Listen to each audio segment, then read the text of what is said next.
Bulletin के आगाज में आपको बताएं कि सदर मुमलिकत आसिफ अली जरदारी का कहना है कि कुछ दोस्तों को ज़राअत समझ नहीं आती है, अब वो इनकम टैक्स लगाने जा रहे हैं। ज़राअत पर इनकम टैक्स लगाना IMF की शर्त है। मुल्क बनाने में सिर्फ मुआशी पॉलिसी नहीं, कई चीज़ें दरकार होती हैं। ज़िंदगी में हर किस्म की आजमाइश आती है जिनका मुकाबला करना पड़ता है। उन्होंने लाहौर में सेमिनार से खिताब के दौरान मजीद कहा कि सोशल मीडिया के दौर में अपनी राय दुनिया के सामने रखने में आसानी है। सोशल मीडिया में भी अब ग्रुपिंग नज़र आती है। मैं आज़ादी सहाफ़त के साथ हूँ, जितनी तनकीद मुझ पर हुई किसी और के ऊपर नहीं हुई। वज़ीर-ए-आज़म शहबाज शरीफ का 200 यूनिट वाले सार्फिन को 3 माह के लिए राहत देने का ऐलान कर दिया गया है। कहते हैं कि बिजली सार्फिन को रिलीफ दे रहे हैं। 94% घरेलू सार्फिन को फायदा होगा। बिजली सार्फिन को रिलीफ देने पर 50 अरब रुपए खर्च होंगे। इस मामले पर IMF को भी एतमाद में लिया है। उन्होंने बिजली के बिलों के मसाइल और तवानाई के शोबे में इस्लाहात के हवाले से गुफ्तगू करते हुए मजीद क्या कहा, आप भी देखिए। ये जो घरेलू सार्फिन है 94%, इनमें 200 यूनिट्स तक हम इनको राहत दे रहे हैं 3 महीने के लिए, जुलाई, अगस्त, सितंबर, और फिर अक्टूबर में मौसम बेहतर हो जाता है तो यकीनन ये बिजली की जो इस्तेमाल है वो भी कम होता है।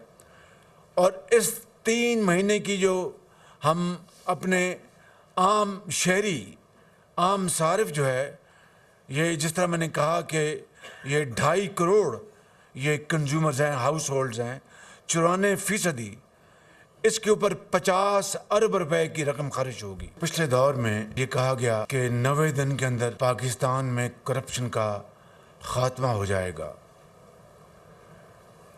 करप्शन का खात्मा तो दूर की बात, करप्शन के इतने बड़े स्कैंडल आए, पाकिस्तान के ख़जाने में 190 मिलियन पाउंड भिजवाए गए ताकि यह रकम कौम की कौमी ख़जाने में जमा हो। लेकिन आपने देखा कि किस तरह हेरा फेरी से उस 190 मिलियन पाउंड पर भी हाथ साफ किए गए। पंजाब काबीना का इजलास, आटे के रेट मुकर्रर करने पर काबीना का वज़ीर आला पंजाब मरियम नवाज को खराज तहसीन पेश किया गया है। 500 यूनिट तक वाले 45 लाख सार्फिन के लिए सोलर सिस्टम ला रहे हैं। मरियम नवाज की जानिब से कहा गया है कि बिजली के बिल बढ़ने पर अवाम में बेचैनी है। टीम से मिलकर इसका हल तलाश किया है, जबकि गंदम ना खरीदने के बावजूद आटे के निर्ख कंट्रोल करना आसान नहीं है।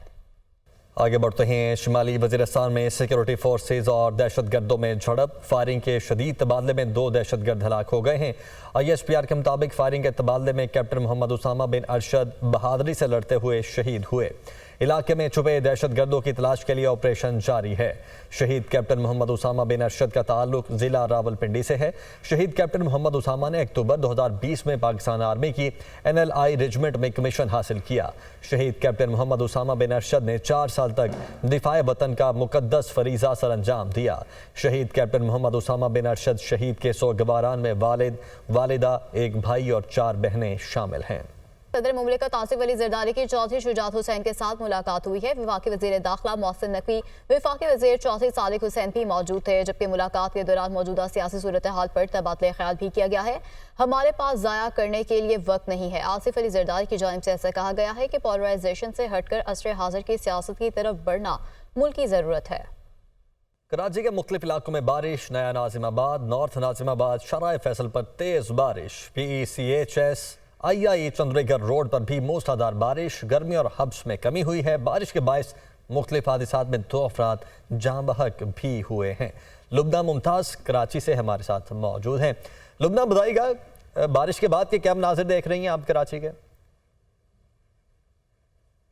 जी बिल्कुल, कराची में शदीद हब्स और गर्मी के बाद बादल बरस पड़े हैं और आज मौसम बहुत खुशगवार हो गया है। लेकिन कराची वालों के लिए जो अब्र रहमत है वो अब्र ज़हमत अक्सर बन जाती है, और इस दफ़ा भी यही हुआ है कि मामूली बारिश ने सड़कों पर पानी जमा कर दिया है। शादमान नाला जो है वो ओवरफ्लो हो गया और गंदा जो पानी था वो इलाके के अंदर आ गया है, जिसकी वजह से शहरियों को शदीद मुश्किलात का सामना करना पड़ा है। ट्रैफिक जैम हो गया है, जगह जगह सड़कों पर पानी जमा है।